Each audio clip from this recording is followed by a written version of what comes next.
Libre, mais mise en examen pour recel d'abus de biens sociaux assorti d'un contrôle judiciaire, Louis-Yvonne Casetta n'a pas craqué.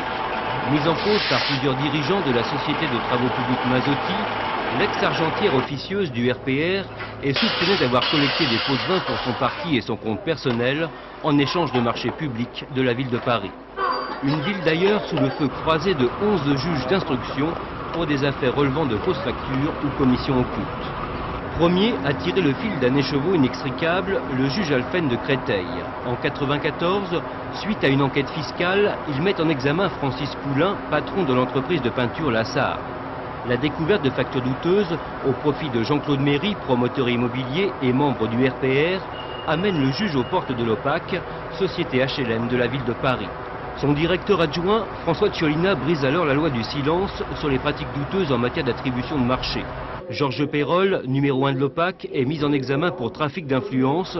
Suivront 3 anciens directeurs et une vingtaine d'entrepreneurs. Dès lors, les projecteurs se braquent sur les caisses noires supposées du parti gaulliste. Jacques Chirac à l'Élysée, Jean Tibéry à la mairie. Pour cause de compétences territoriales, les dossiers instruits par le juge Alphen sont alors éparpillés aux 4 coins de l'Île-de-France. Les Hauts-de-Seine, avec notamment la fuite rocambolesque de Didier Schuller, ancien directeur de l'office HLM. Les Yvelines, avec la mise en examen d'un entrepreneur membre du RPR pour 60 millions de fausses factures.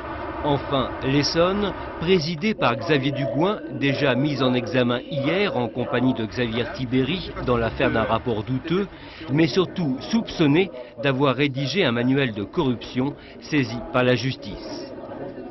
En y ajoutant quelques enquêtes préliminaires sur des marchés publics passés par le conseil régional présidé par Michel Giraud, traduit en millions de francs, la totalité de ces affaires constituerait un véritable trésor.